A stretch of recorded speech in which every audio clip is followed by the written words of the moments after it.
बलमस्तु तेजः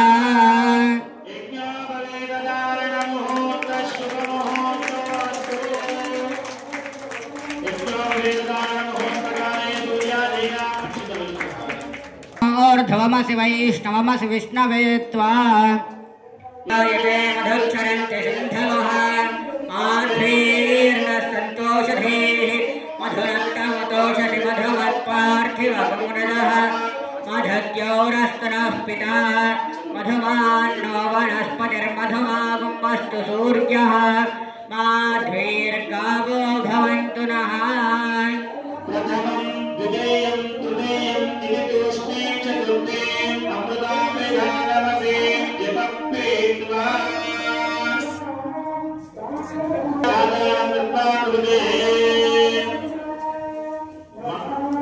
ఇప్పుడు గోదా రంగనాయక స్వామి దేవతల ప్రవర చెప్తూ ఉన్నాం. ప్రవర అంటే గోత్రము, వంశము, వారి యొక్క పూర్వీకులు. మనకు తెలిసే ఉంటుంది మీకు అందరికీ కూడా.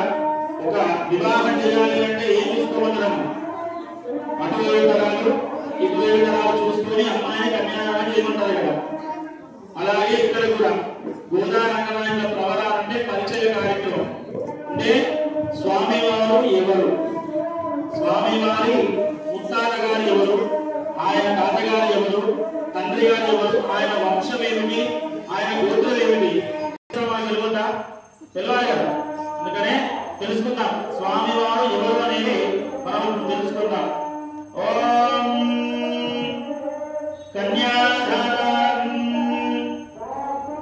చిరసాగరపర్యంతం గోబ్రాహ్మణేభ్యః శుభం భవతు అనంతవేదశాఖాధ్యాయినే అచ్యుతపరబ్రహ్మణే ఆదినారాయణాయ అచింత్యానిత్యాద్భుతనిత్యయౌవనస్వభావలావణ్యమాయ అమృతోదయే అచ్యుతగోత్రోద్భవాయ అఖిలాండకోటి బ్రహ్మాండ నాయకాయ తత్వాతీతాయ సకల నిష్కలంకస్వరూపాయ సురాసురార్చిత పాదపద్మయుగలాయ అఖిల లోకోన్నత పవిత్రాయ ఆత్మత్రాణ పరాయణాయ పర వ్యూహ విభవ అంతర్యామి అక్షావతార స్వరూపిణే పరే పరబ్రహ్మ శర్మో నత్రే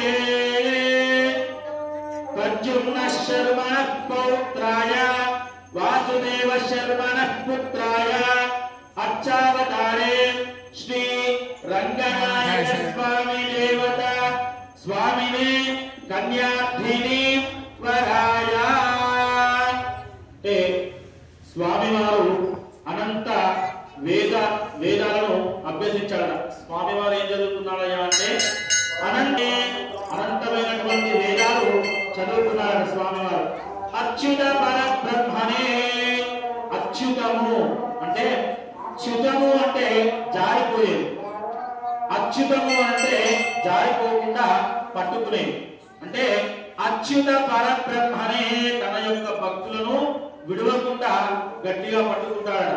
అచ్యుత పరబ్రహ్మనే ఆదినారాయణాయ అంటే అందరికంటే కూడా ఆదిదేవుడు.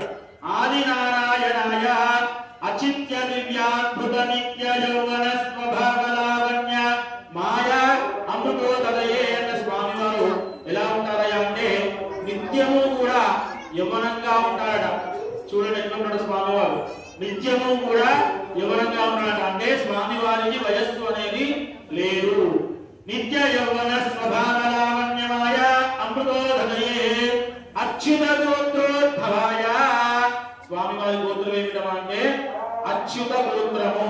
చెప్పాక చెప్పుకుంటే భక్తులు ఎప్పుడు కూడా జారకుండా పట్టుకుంటారు కాబట్టి అచ్యుత గోత్రోద్భవాయ అఖిలాండ కోటి బ్రహ్మాండ నాయకాయ. మనకు ఉన్నటువంటి అఖిలాండ కోటి బ్రహ్మాండాలను కూడా స్వామి వారే నాయకుడు. అంటే ఆయనే నాయనమాట. అఖిలాండ కోటి బ్రహ్మాండ నాయకాయ తత్వాతీతాయ అంటే భక్తి తత్వము, ప్రతి ఒక్క తత్వానికి కూడా స్వామివారు అతీతుడు అన్నమాట. తత్వాతీతాయ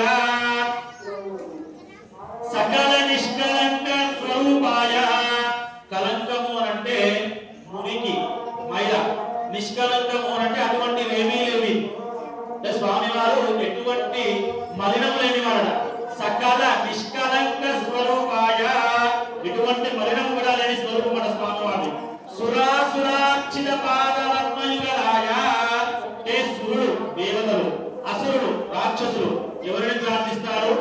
ఎవరి పాదముల కోసం పరితపిస్తారో అటువంటి మహానుభావుడు మన స్వామి వారు.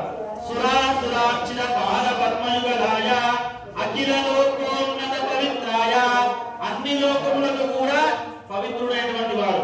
పవిత్రాయ ఆర్తత్రాణ పరాయణాయ, ఆర్తత్రాణం అంటే భక్తుల యొక్క కోరికలు బాధలు తీర్చేటువంటి వాడు. ఆర్తత్రాణ పరాయణాయ పర వ్యూహ విభవ అంతర్యామి అర్చావతార స్వరూపిణి. మనము స్వామి వారిని ఎన్ని స్వరూపాలలో తెలుసుకోవచ్చమ్మా అంటే 5 స్వరూపాలు. ఏదివి? పర వ్యూహ విభవ అంతర్యామి అర్చావతార స్వరూపిణి. ఈ 4 రూపాలు కూడా, మొదటి 4 రూపాలు కూడా భగవంతుడు ఆరాధించుకుంటారు. మిగిలిన 5వ రూపం ఉంటుంది కదమ్మా, అర్చా స్వరూపం అంటే విగ్రహ రూపం మనము ఆరాధించుకుంటున్నాం అన్నమాట. అర్చావతార స్వరూపిణి అంటే కదా, మనకు కృష్ణుడు ఎట్లుంటాడమ్మా? కృష్ణుడు ఎలా ఉంటాడు? మనం ఏం చెప్తాం కృష్ణుడు ఎలా ఉంటాడంటే? మనకు తెలుసా? చూసామా? లేదు. అక్కడ వాళ్ళు చెప్పిన వాళ్ళే కదా, ఋషులు చెప్పినారు, మంత్రాలలో వేదాలలో ఉన్నది ఎట్లుంటాడమ్మా కృష్ణుడు?